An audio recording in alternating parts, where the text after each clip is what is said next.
$800,000 in revenue. That sounds like success, right? But here is what the owner took home last year. $73,000. That is less than the average teacher's salary. And this is not a struggling shop.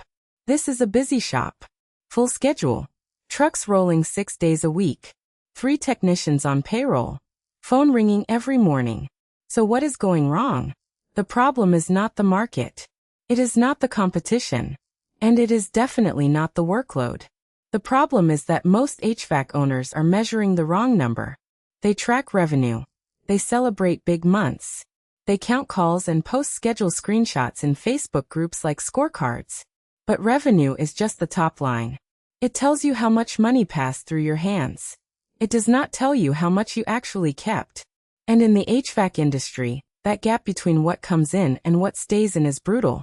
The national average net profit margin for HVAC service businesses sits around 9%. 9 cents on every dollar. That number comes from Service Titan benchmark data across thousands of shops. So if your shop did $800,000 last year, the math says you kept $72,000.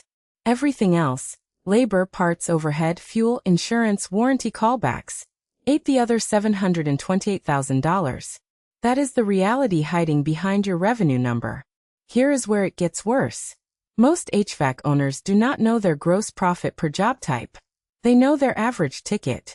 Maybe they know their busiest month. But they cannot tell you whether their maintenance calls are profitable or just busy. They cannot tell you if their diagnostic-only visits are breaking even or quietly draining the shop. They have one revenue number and 0 job-level profit data. And that blind spot is costing them every single day they keep the doors open. Picture a technician who runs 4 diagnostic calls in a single day. Each one is $89. Total invoices, $356. Sounds like a solid shift. Until you factor in 40 minutes of drive time per call, 20 minutes of paperwork, parts lookup, overhead allocation, your rent, your insurance, your phone system, your dispatcher's salary divided across every job hour. That technician cost you $410 to put on the road today. You lost $54 on a full day of work. That is not a lazy technician problem. That is a job mix and pricing problem. And most shops run versions of this calculation every single week without ever realizing it. The fix is not to work harder or book more calls. It is to be smarter about which jobs you take, how you price them, and which ones you stop accepting entirely. There are 3 moves that profitable HVAC shops make consistently that most shops skip entirely. And none of them require new software, new staff, or new marketing spend. Solution number 1. Track gross profit by job type, not just total revenue. Break your work into categories. Maintenance calls. Diagnostic-only visits. Service repairs. System installations. Equipment replacements. For each category, calculate what you collected versus what that job actually cost you in direct labor and materials. Not your invoice total, your margin after the actual cost of delivery. You will find that some job types are printing money, and some are quietly draining it. Most shops that run this analysis for the first time discover that diagnostic-only calls run at less than 20% gross margin when drive time is factored in. That is well below the break-even threshold for a 2-truck operation with normal overhead. When you see that number on paper, you stop booking those calls as goodwill visits and start pricing them to actually cover your costs. You do not have to love every customer. You have to cover every call. Solution number 2. Set a hard margin floor and refuse to break it. Decide today that your shop will not book a job below 30% gross margin. Not 35, not 40. Set the floor at 30 and hold it. A service call where your direct labor and parts cost you $100 needs to invoice at a minimum of $143 just to clear that floor. When a customer pushes back on your rate, you do not negotiate down below the margin floor. You explain your value and let that job go if they will not pay for it.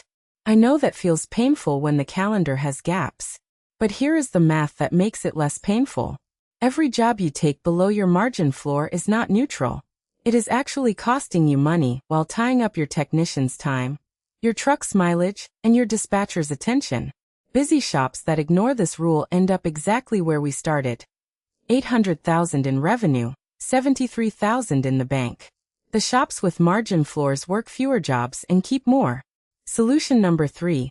Price for profit, not for booking rate. There is a mental trap that kills HVAC margins at the moment an owner tries to raise prices. It sounds like this: if I raise my prices, I am going to lose customers. And here is the counterintuitive math that breaks that argument. If you raise your average ticket by 15%, and as a result lose 20% of your job volume, you collect nearly the same revenue, but your fixed overhead stays exactly the same. Your truck payment does not change. Your insurance does not change. With 20% fewer jobs, your technicians have more time per call. Callbacks drop. Quality goes up. Customer satisfaction improves. You are doing less work for the same money, with lower stress and better margins on every job you do run. That is not a pricing gamble. That is basic operational math that most shop owners never run because they are too afraid of the short-term calendar gap. The hard truth about revenue in the HVAC business is this: a full schedule feels like winning. A ringing phone feels like momentum. But if your margin is wrong, every job you book is digging the hole a little deeper and covering it with busyness. Profitable shops are not the ones with the most trucks or the most calls. They are the ones who know exactly what each job costs, have floors they refuse to break, and have the discipline to price for profit even when it means turning down volume. $73,000 on $800,000 in revenue is not a cash flow problem. And it is not bad luck. It is a pricing and job mix problem. And it is 100% fixable starting this week. Run your gross profit by job type. Set your margin floor. Raise your rates. Watch what happens to your take-home. This is Margin and Wrench. New playbook every day. Hit subscribe.